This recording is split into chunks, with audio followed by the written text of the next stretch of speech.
Hoje nós estamos aqui, né? Geralmente o nosso bacharel Matheus Filizardo que dá esse estudo, mas nós vamos trocar com ele por umas terças-feiras, e ele nos dará o estudo nas quintas. Nós terminamos o primeiro livro do profeta Isaías, quer dizer, primeiro livro assim, né? Primeira sessão do livro do profeta Isaías, que termina ali no capítulo 39, como nós vimos a última quinta-feira, e aí nós vamos aproveitar e ouvir o Matheus um pouquinho nas quintas, e eu volto aqui para terça-feira, porque eu gosto muito também de dar o estudo do catecismo, e aí eu conversei com ele e nós fizemos assim. Então, por algumas terças-feiras, vocês me verão aqui, ok? Bom, nós vimos a pergunta de número 165 na última terça-feira, acerca do que é o batismo. Nós estamos vendo os sacramentos, essas santas ordenanças instituídas ou dadas por Jesus Cristo no Novo Testamento. Ordenanças essas que nós observamos. Nós cremos em dois sacramentos bíblicos que Cristo instituiu: o batismo e a Santa Ceia. E depois de nós vemos a natureza, o que significam os sacramentos, agora nós começamos na última vez que nós tivemos o catecismo a ver o batismo. E continuamos também nessa matéria sobre a doutrina do batismo, agora na pergunta de número 66. E é a primeira parte, porque ela tem um desdobramento grande, então a gente não conseguiria ver hoje. Então eu dividi em primeira e parte final na próxima, se Deus permitir, na próxima terça que vem. Pergunta de número 166, eu faço a pergunta que nós respondemos, ok? É uma pergunta interessante, né? A quem deve ser administrado o batismo? Respondamos então? O batismo não deve ser administrado aos que estão fora da igreja visível, e assim estranhos aos pactos da promessa, enquanto não professarem a sua fé em Cristo e obediência a Ele. Porém, as crianças cujos pais, ou um só deles, professarem fé em Cristo e obediência a Ele, estão, quanto a isto, dentro do pacto e devem ser batizadas. Então, quem não deve ser batizado, a quem não deve ser administrado o batismo? Àqueles que estão fora da igreja visível. Até que, tendo se arrependido, professem a fé em Cristo e obediência a Ele. A eles passam a serem agora objetos de batismo, a serem pessoas que podem ser batizadas. Mas também as crianças, elas não ficam fora do batismo, apesar de não crerem ainda. Porque se elas tiverem pais, ou apenas um deles, que professam a fé em Cristo e a obediência a Ele, essas crianças estão, quanto a isso, dentro do pacto, dentro da aliança, e devem, por isso, serem batizadas. Nós vamos ver isso com calma, Bom, as referências bíblicas, eu vou pedir para vocês me ajudarem com o texto bíblico, tá bom? Primeiro é Atos 8, 36 e 37. Atos 8, 36 e 37. Seguindo eles, caminho fora, chegando a certo lugar onde havia água, disse o eunuco: eis aqui água, quem impede que seja eu batizado? Filipe respondeu: é lícito, se crês de todo o coração. Respondendo ele, disse: creio que Jesus Cristo é o Filho de Deus. Então, esse é um texto, o presbítero Marcelo e demais irmãos conhecidos, o que é o batismo do eunuco, lá em Atos 8. E esse texto, ele nos dá base para essa doutrina. Qual doutrina? Esse ensino aqui. Que exige-se dos adultos uma pública profissão de fé em Cristo para que sejam batizados. Aqui é claro, deixa claro aqui na questão já colocada, que exige do adulto. Uma criança, nós veremos, ela não só pode, como deve ser batizada quando pertencente a pais crentes, ou apenas um deles crentes, dos pais. Mas do adulto exige-se sim uma profissão de fé. Existe uma declaração de fé. Tanto, o texto está lidando com adulto lá. Não está falando de criança, está lidando com adulto, certo? Então, ao adulto pergunta-se, disse ao adulto: é lícito se creres. E o adulto responde: eu creio. Então, obviamente, ao adulto é, de fato, necessário uma pública profissão de fé em Cristo para que ele seja batizado. Tá bom? Agora, vamos a alguns textos que vão provar esse ensino aqui. O pacto de Deus com Abraão inclui todos os crentes em Cristo juntamente com seus filhos. Isso aqui é muito importante para entender por que nós cremos que o batismo infantil, ou batismo de filhos de pais crentes, ele é lícito e bíblico. Porque nós cremos que esses filhos são filhos da aliança, assim como os pais também têm acesso a essa mesma aliança, como teve o crente Abraão. A promessa de Deus a Abraão, que Cristo cumpriu, veja que a aliança é uma só. A aliança de Abraão é que Cristo cumpriu, não é outra. E o Cristo que cumpriu a promessa feita a Abraão é o mesmo Cristo que nós cremos. É o mesmo Cristo que Abraão creu. Não é um Cristo diferente. Então as promessas feitas a Abraão acerca das bênçãos em Cristo e a descendência de Abraão aos filhos dele são as mesmas promessas para nós e nossos filhos. Então o raciocínio é esse. Se Abraão creu no mesmo Deus e foi salvo pelo mesmo Cristo, porque não há salvação em outro, nós também cremos no mesmo Deus e somos salvos pelo mesmo Cristo. Daí a aliança que chegou a Abraão e a seus filhos é a mesma aliança que chegou a nós e aos nossos filhos, com sinais diferentes. No caso de Abraão, a circuncisão. No nosso caso, o batismo, mas que significam a mesma coisa. Então esses textos aqui vão comparar essas verdades. Olha só, Gênesis 17, 7 e 9. Estabelecerei a minha aliança entre mim e ti e a tua descendência no decurso das suas gerações. Aliança perpétua, para ser teu Deus e da tua descendência. Dar-te-ei e a tua descendência a terra das tuas peregrinações, toda a terra de Canaã, em possessão perpétua, e serei o seu Deus. Disse mais Deus a Abraão: guardarás a minha aliança, tu e a tua descendência, no decurso das suas gerações. Está vendo como repete a tua descendência nesses versículos? Depois você pode até ver com calma. Mas como Deus entra em aliança não só com Abraão, mas a sua semente, a palavra hebraica aí, né? Descendência é semente, os seus filhos. Daí Deus dará a Abraão um sinal desta aliança entre ele e Deus e a descendência dele, que é a circuncisão. Daí ele é circuncidado, e Abraão, quando foi circuncidado, tinha mais de 80 anos. E sua descendência, ao 8º dia, criancinha lá. Daí é interessante, né? Hoje, quando se fala de batismo infantil, alguns se levantam, né? E irmãos, mesmo os que se levantam contra o pedobatismo, né? O batismo infantil, não quer dizer que não sejam nossos irmãos, né? Não quer dizer isso, né? É um assunto que às vezes não é claro para todo mundo e não quer dizer que eles são contra a fé, eles creem no mesmo Cristo. Só que eles têm dificuldade de entender como a criança pode ser batizada se ela não crê. Né? Mas aí, uma coisa que a gente tem que lembrar é o seguinte: elas eram circuncidadas também e elas não criam. Então era para alguém se levantar contra a ordem de Deus na circuncisão dos infantes e dizer assim: olha, Deus não tem isso, não tem. O Senhor está dando a ordem que não tem o porquê. E olha que a circuncisão era muito mais dolorosa do que o batismo. Porque a circuncisão você tem que fazer uma pequena cirurgia ali, né, um corte. A criança, né, derrama sangue e tudo mais. Então, olha, Senhor, ela não crê, ela não sabe nem o que está acontecendo. Por que mandou circuncidar? Mas Deus mandou. E os homens faziam. Os pais faziam isso. Então, esse raciocínio de que a criança não crê, logo não pode ser batizada. Mas ela também não cria e Deus ordenou que fosse circuncidada. Então, tem a ver com a fé da criança? O símbolo? Ok? Então, agora, veja como a Bíblia compara a circuncisão com a relação com Cristo e o batismo nele. Como são símbolos diferentes, mas que significam a mesma coisa. Gálatas 3, 9 e 14. E outra coisa, esses textos também mostram como a promessa a Abraão continua para nós. Olha aí. De modo que os da fé são abençoados com o crente Abraão. Vamos aí, até aí. Esse foi o versículo 9.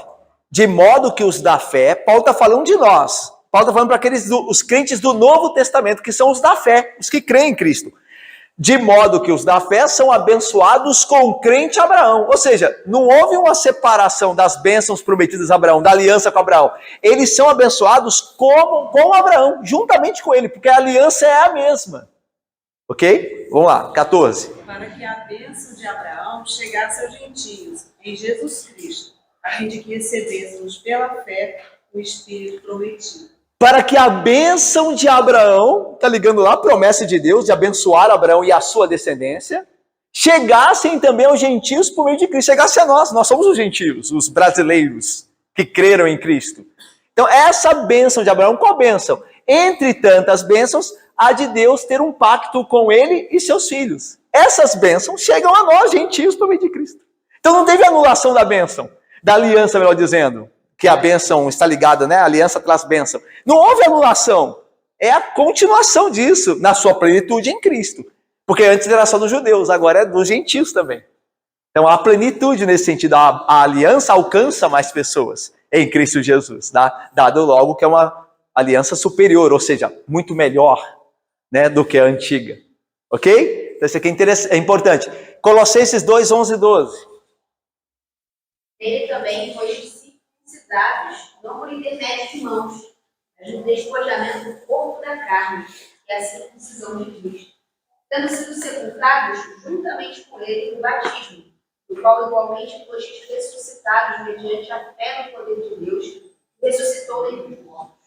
O batismo, ele simboliza, significa, melhor dizendo, a mesma coisa que a circuncisão. E isso é muito claro. Esse texto que a Heloísa leu é um dos grandes textos e principais textos que mostram que o batismo é para nós crentes o que era a circuncisão para os da antiga aliança do Velho Testamento. Porque diz que nós que somos a circuncisão de Cristo. O termo que Paulo usa é. E aí fala, nós que fomos batizados. Ou seja, a nossa circuncisão qual que é? É o batismo. Mas ela significa a mesma coisa que significava para os crentes do Antigo Testamento. O que significa o quê? Pureza. Lembra que a circuncisão, né, o tirar do prepúcio, do excesso de pele do órgão masculino, a ideia ali é pureza, purificar. Né? É um povo puro. Deus quer um povo puro. É o que Deus trabalha no Antigo Testamento. O que ele está trabalhando ali é um povo puro, que Israel seja puro, seja santo. Então a ideia ali é um símbolo. E a água, que para nós é uma coisa, a ideia de pureza também. De limpeza, que limpa né? Então a ideia, os dois sinais significam a mesma coisa. Aí Paulo tem a liberdade, inspirado pelo Espírito Santo, de tomar um sinal e dizer, ó, o que era para lá é para nós aqui, só que o símbolo é diferente. Daí nós somos a circuncisão de Cristo. O batismo é a circuncisão de Cristo. Então veja, se a circuncisão incluía batismo infantil, a participação das crianças, melhor dizendo, por que o batismo aqui seria diferente? Se eles apontam para a mesma realidade. Ok? Isso é uma pergunta. Tá? Vamos lá? Atos 2, 38 e 39. Ainda falando do pacto de Deus com Abraão, inclui nós que somos crentes em Cristo. Respondeu-lhes Pedro, cada um de vós seja batizado em a remissão dos vossos pecados, e recebereis como para vós outros é a promessa, para vossos filhos e para todos os que ainda estão no mundo, isto é, para quantos do Senhor. Karina, os teólogos entendem que quando Pedro diz assim, para vós outros é a promessa para vós outros e para vossos filhos, essa promessa da qual Pedro fala é a promessa que foi feita a Abraão. E como é que os teólogos chegam a essa conclusão?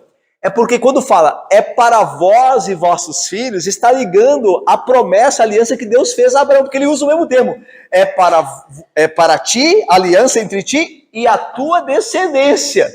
Então quando Pedro evoca para vós e vossos filhos, está usando a mesma dinâmica, a mesma estrutura da frase, da palavra, para que Deus usou para Abraão.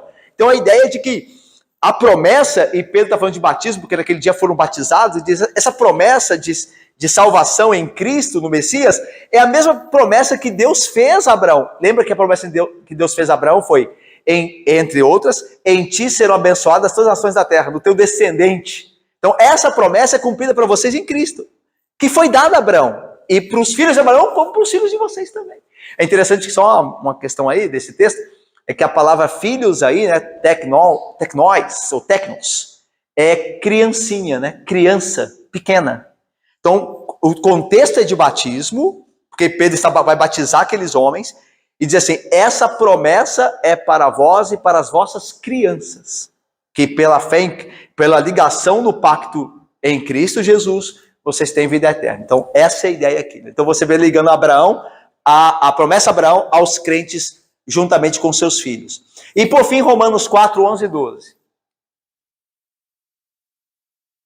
E recebeu o sinal da circuncisão como selo da justiça da fé, teve quando ainda lhes foi possível, para vir a ser pai de todos os que creem, embora não circuncidados, a fim de que lhes fosse imputada a justiça, o pai da circuncisão, isto é, daqueles que não são apenas circuncisos, mas também andam nas pisadas da fé que teve Abraão, nosso pai, antes de ser circuncidado. Legal. O que Paulo está dizendo? É que Abraão creu antes de ser circuncidado. Ou seja, ele é o nosso pai da fé, não porque nós somos circuncidados, né? Eu e você não fomos circuncidados. Mas nós estamos em Abraão porque nós temos, pela graça de Deus, a mesma fé dele. E daí que Paulo argumenta em Romanos o seguinte: olha, ele recebeu a promessa antes de ser circuncidado. Ele recebeu a promessa da justificação pela fé. Lembra, Abraão creu e isso lhe foi imputado como justiça. Isso antes dele ser circuncidado. A circuncisão veio depois. Mas ele creu. Então, batismo não é a mesma coisa? Pensa em batismo. É a mesma coisa. Nós vimos aqui, o nosso bacharel Mateus nos ensinou, na última terça, que a água, ela não purifica espiritualmente, ela não salva. Ela é apenas um símbolo da realidade espiritual. O que salva é a fé em Jesus Cristo. É porque eu creio que eu sou batizado. Não é verdade? A gente já aprendeu isso, certo? A circuncisão é a mesma coisa. Abraão creu e depois foi circuncidado. Então, ele já tinha uma aliança com Deus. Ou seja, ele já tinha um relacionamento com Deus. Depois ele foi circuncidado. Como nós também, nós cremos, vamos a uma igreja, ouvimos a palavra, cremos, começamos a dedicar nossas... Aí depois nós vamos ao pastor, olha, eu quero ser batizado. Mas antes disso já tem fé. Já tem justificação pela fé em Cristo. Tanto que tem pessoas, a gente sabe que tem pessoas que podem, mesmo não sendo batizadas, serem salvas. Por causa de uma questão de tempo, de providência divina. O Lázaro na cruz. O Lázaro na cruz não foi batizado. E ele foi salvo. Jesus diz, hoje mesmo estarás comigo. E tem muitas pessoas que foram batizadas, ou foram, no caso do Antigo Testamento, foram circuncidadas, e não foram salvas. Judas mesmo foi um, Iscariotes, né? Tinha lá os ritos, cumpriu com os ritos, mas não era salvo, não era um crente verdadeiro. Então, essa é a ideia, entendeu? A ideia de que a circuncisão é a mesma coisa que o batismo, porque, embora sinais diferentes, representam a mesma coisa e apontam para a mesma realidade. Aquilo que você aplica na circuncisão do Antigo Testamento, você pode aplicar muito bem no batismo, no Novo Testamento. Ficou claro isso? Tranquilos? Mesmo? Ó, eu sabia que tinha uma dúvida aí. Boa. Diga lá, Gil. É? Então vamos lá. Vamos agora para esse texto aqui, ó. 1 Coríntios 7,14. Alguém lê aí, por favor. Nesse texto a gente vai ver que, mesmo que um dos pais seja incrédulo, basta um só deles ser crente em Cristo para que os filhos tenham o status de santos ou o status pactual. Vamos lá? Quem achou pode ler? Porque o marido incrédulo é santificado no convívio da esposa, e a esposa incrédula é santificada no convívio do marido crente. De outra sorte, os vossos filhos seriam impuros, porém, agora são santos. Paulo está tratando do casamento ali, onde, não do casamento, né, que a gente chama de misto. O casamento misto é um pecado. O crente casar-se com uma pessoa não crente é um pecado. Tá? Embora possa acontecer por nossa fraqueza, e acontece, não quer dizer que não seja um pecado. E Deus, em sua graça, pode corrigir isso. Ou pode também não corrigir. A gente conhece casais de pessoas que eram crentes, casaram uma pessoa, a gente conhece uma pessoa que era crente, casou-se com a não crente, e sofre até hoje na luta de ver o cônjuge convertido. E ainda não teve essa graça e não quer dizer que terá. Mas nós vemos também casos de pessoas que eram crentes, casaram com não crentes e Deus abençoou, guardou, perdoou e consertou. E o cônjuge se converteu. Graças a Deus. Mas isso não quer dizer que eu não errei.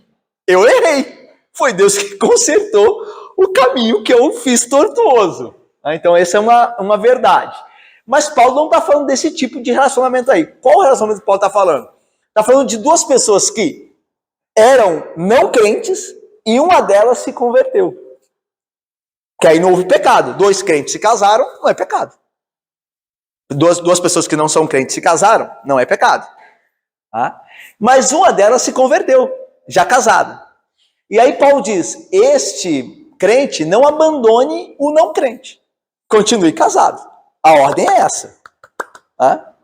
E também, obviamente, né, irmãos, embora Paulo não trabalhe isso no texto, se você que era crente, errou em casar com o não crente, também não abandone o não crente. Continue casado com ele.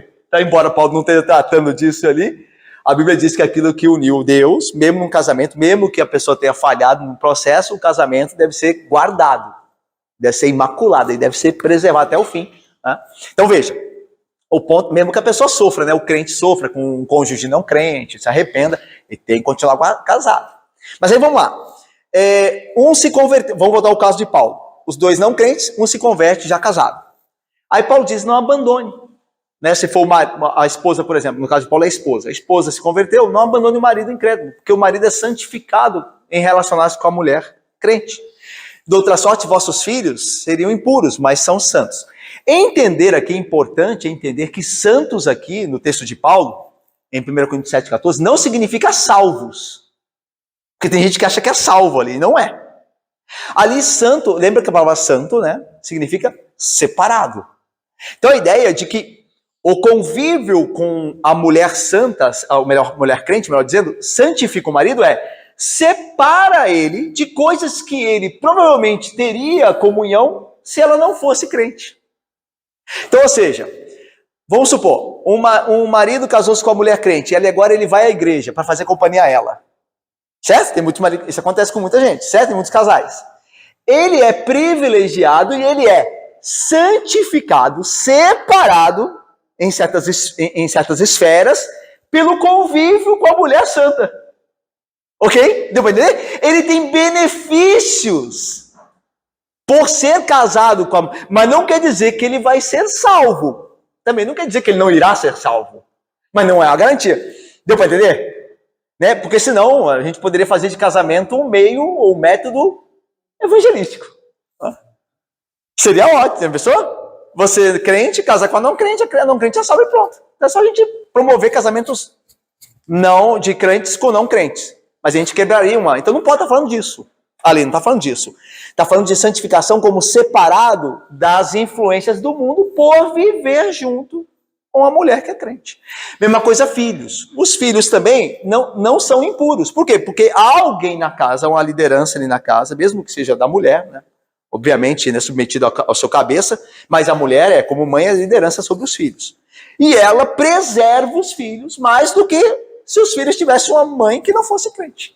Então, eles são santificados. Eles como que fala? Como Hebreus vai dizer, eles aproveitam das coisas, eles têm comum acesso às coisas do Espírito. Mas isso não quer dizer que eles sejam crentes, mas eles são participantes dessas coisas. Eles podem ser pessoas melhores, por conviverem no meio dos crentes. Então, essa é a ideia ali. Entendeu? Então, mesmo que um dos pais seja incrédulo, basta só um deles ser crente em Cristo para que os filhos tenham o status de santos, daí e dali, ou o status pactual. Então, veja, é a mesma coisa. Vamos colocar um outro exemplo aqui.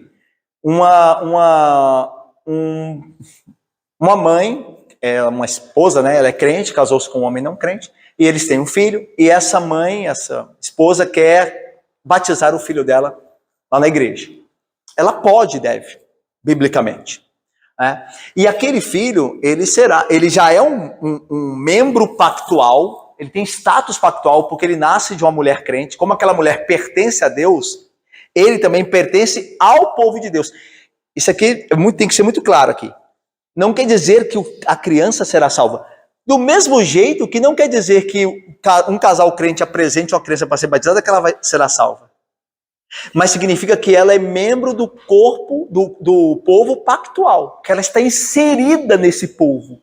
E que ela tem benefícios deste povo, que este povo tem. Deu para entender? É que a gente, sabe por quê? A gente pensa às vezes que o fato de apresentar uma criança e batizar vai salvar a criança. Como a gente pensa também que ao batizar-nos, nós seremos salvos automaticamente. A gente tem que lembrar, como foi dito aqui anteriormente, nos nossos estudos anteriores, que o batismo é um sinal da coisa real. Ele não é a coisa real. O batismo é um sinal da salvação, da graça espiritual, mas ele não é a graça espiritual. Por isso que você conhece gente que foi batizada e não mudou nada e continua perdido.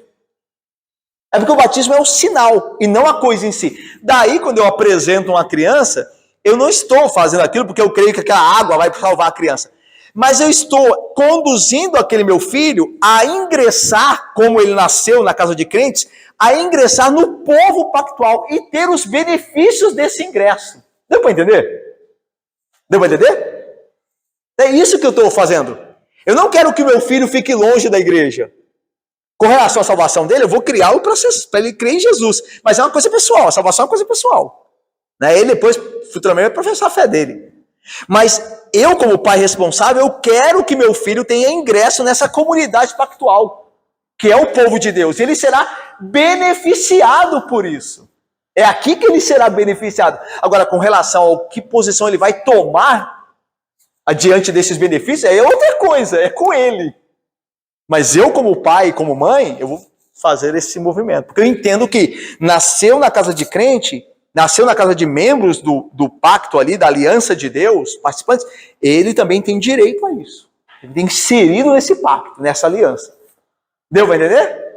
É nessa fé que nós agimos. Isso é fé.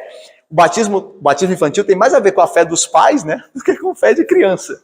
Fé e obediência dos pais, porque eles creem que o meu Deus é o Deus do meu filho. E como o Deus me salvou, ele pode salvar o meu filho. E eu quero colocar ele nessa comunidade redimida para ele ter os benefícios disso. Ok? Bom, ainda tem algumas referências. Vamos ver se a gente... Aqui vai ser rápido aqui. Mateus 28, 19, alguém leia. A gente vai ter as referências hoje por causa do horário.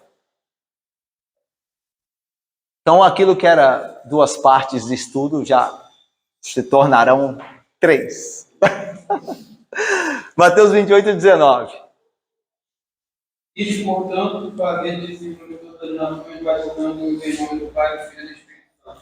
Todas as nações devem ser batizadas. Ide, portanto, fazer discípulos de todas as nações, batizando-os.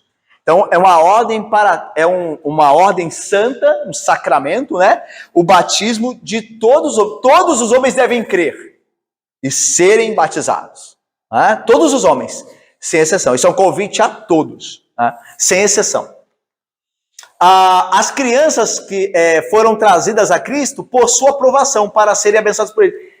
Cristo Jesus, Ele quer que as crianças e deseja que as crianças tenham acesso a Ele. Olha o texto conhecido, né? Que a gente sabe quase de cor, né? Deixar e vir a mim. Olha lá, Lucas 18, 15 e 16. Alguém leia, por favor. Traziam-lhe também as crianças para que as tocassem. Os discípulos deram o que pediam. Jesus, porém, chamando-as para junto, ordenou: deixai-lhe da mente pelo mundo, não para seis, porque dos tais é o reino de Deus. Perfeito. Então veja, Jesus Cristo diz, olha, é óbvio, o texto não fala de batismo, mas fala do acesso às crianças a Cristo. E ainda faz uma promessa maior ainda, né? Dos tais é o reino dos céus. Isso não significa que toda criança irá para o céu. Isso significa que as crianças também, foi dado a elas o direito, às crianças, não todas, mas aquele grupo, o grupo dos infantes, foi dado a eles o privilégio de participarem das coisas do reino. Daí a ideia de como é que eu vou tirar o batismo de uma criança se Jesus Cristo faz uma declaração dessa, que delas é o reino dos céus, ou não as impeçais de vir a mim. Como é que eu posso dizer, não, meu filho não vai? Com que base escriturística, não neotestamentária, eu posso dizer que eu não vou batizar meu filho? Porque ele não crê. Com que base? Porque a questão do batismo é a questão de ter certeza de que o Deus, como a gente vê em Abraão, o Deus que é o meu Deus é o Deus dos meus filhos também. Assim como ele me salvou, ele pode salvar meus filhos. E como os meus filhos não têm fé ainda, eu tenho fé por eles. E é assim na vida do infante. Quando uma criança dá problema na escola, quem que responde por ela? São os pais. A diretora não trata com a criança, trata com os pais. Então é assim também com relação à criação dos infantes E o compromisso dos pais com os seus filhos com relação à igreja, diante de Deus. Então, Cristo ordena, ó, deixai vir a mim os pequeninos, não os impeçais, porque deles é o reino dos céus. E meus irmãos, eu estava vendo um texto do Kevin DeYoung sobre batismo infantil. Ele fala uma coisa muito importante, ele fala assim, não há lugar nenhum no Novo Testamento que impeça esse ato.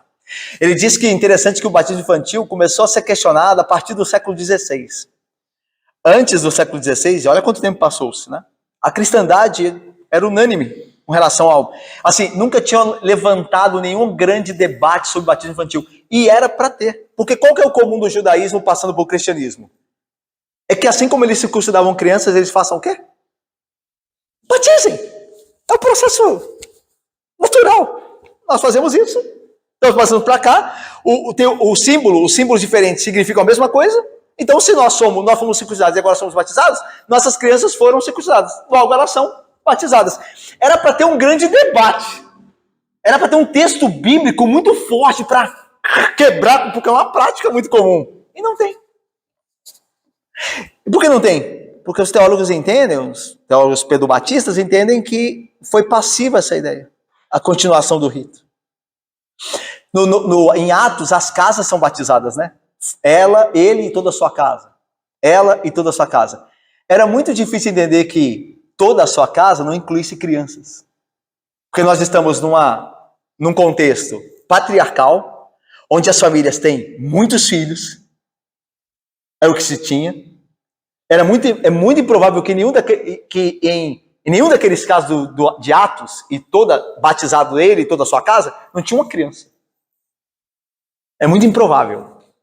Então, o Novo Testamento, ele colabora para o batismo infantil. Ele não tem nenhum texto lá que diga, batizem crianças. Não tem nenhum texto. Mas não tem nenhum texto que diga, não batizem. E os textos que tem nos conduzem a entender que era uma prática corrente. Como? Às vezes você falava, né? Não precisa, não fala do batismo de criança, apresenta a criança na Eu usei esse argumento uma vez, né? Que eu falei que quando os pais não creem ou a igreja, né, a qual os pais pertencem, não creem no pedobatismo, eles não conseguem fazer alguma coisa, né? Eles têm que pelo menos ir à frente, orar pela criança e ora pela minha criança, entendeu? Porque assim, uma criança vai ficar sem oração, sem pertencer, E o batismo é um sinal que dá essa segurança, nesse sentido de minha criança pertence a esse povo. Ela tem os benefícios desse povo, né? É interessante, né? Mateus? Eu acho que eu usei lá que ele fala que isso aí é batismo sem água. Batismo sem água. Perfeito. É o batismo sem água. Não queremos, mas queremos apresentar. E tem a mesma coisa, tem oração, fala, olha, que Deus abençoe, que ele quer a mesma coisa, só que sem água. Perfeito. Vai a família toda, chama isso aí. Bom, vamos lá para a última parte, a gente termina aqui? Aqui, ó, última parte aqui. Romanos 11, 16, alguém lê, por favor. Eu já falei aqui, né? Não, disso eu não falei, não. Romanos 11, 16, veja aí. E se forem santas as primícias, da massa igualmente não será sua totalidade, ou santa raiz também os nomes do seu. Então a ideia aí não é de salvação, novamente, mas a ideia de que se as primícias foram participantes de algo, por assim dizer, se elas foram separadas, ao resto da massa também será. E a ideia da raiz, se a raiz ela experimenta algo, os ramos também experimentam porque estão ligados. Então a ideia de Paulo aí é a ideia de que o povo de Deus, os pais, como eles são beneficiados pela aliança de Deus, os filhos também serão. Daí a ideia de raiz e ramos.